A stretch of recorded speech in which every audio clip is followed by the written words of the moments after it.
a little bit. So I want to talk about your friends. Hey, I'm growing 19. So your friends, your circle, the people you hang around. Let's talk about how they impact your money. This is the Pop On Live that I wanted to talk about. So I was thinking about this the other day. I always start off with so. That must be my terminology. I was thinking about this the other day, and I realized that who you hang out with, who you allow, to be in your circle the most of the time, who you spend the most of your time with, greatly impacts your money. Greatly impacts your money.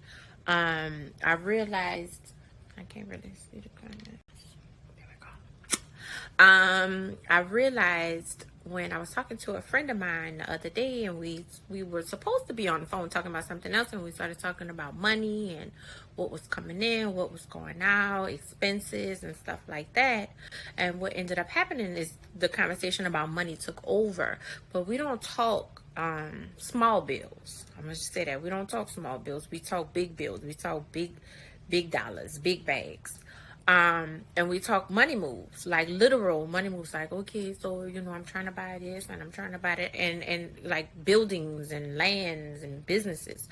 And so when I got off the phone, I realized that if not for my circle of friends, because I have friends that I talk about the stock market with, I have friends that I talk about, investing with, I have friends that I talk about, like the importance of having certain things, even though they're material in your life, and how it impacts your psyche and your spirituality. I have clients that, the whole point of it is to talk about money, and even that pours into me.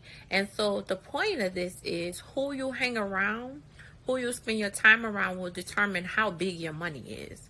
If you hang around with people that always talk about how broke they are, chances are you're not going to be far off. You might be the wealthiest one in the circle, but your money is not going to be as long as it could be if you're hanging with people who are making 6 and 7 figures, and we trying to get to 8 and 9 too. We want Oprah money. But if you're not hanging with these people, you're not even privy to ways to get to the money and get to opportunities. And that's not what y'all talking about. Y'all talking gossiping and stuff like that. But when you hang around like-minded people who want more, and it may not be money for you. For me, abundance is super important. Abundance in all things. So hanging around people who are like-minded and want abundance and know how to move money and have money and grow businesses is super important. And so that's really what I wanted to get on and talk about. Who you hang with really determines how much money you're going to have moving forward, how much money you're going to be able to invest in, how to take advantage of opportunities, if you should take advantage of opportunities, who you should talk to. Something else I noticed when you hang in a circle of people who are like-minded as it relates to abundance is they know how to take advantage of opportunities, or who you should talk to in order to make a certain money move. So be very mindful of who you are hanging with, especially if you're saying you want something different, because that can really determine how far and how big you get in life. People that you can sit around and talk about how you should move things. Hey, how you doing?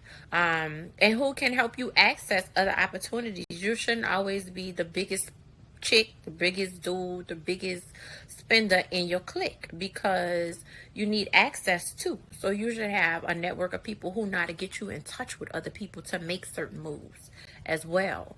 And so all of these things are important, and I don't think we think about them enough. We've been down. Like I think it's LeBron.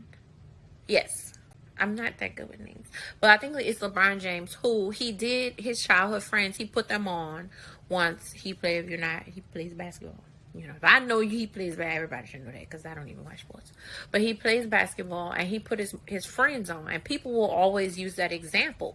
But after he put his friends on, what his friends did is what is most exciting to me. They went and got the skill sets and grew the skill sets that they needed in order to stay on and be super helpful in his circle. Like, one of his best friends manages his empire, but he also went and got an MBA.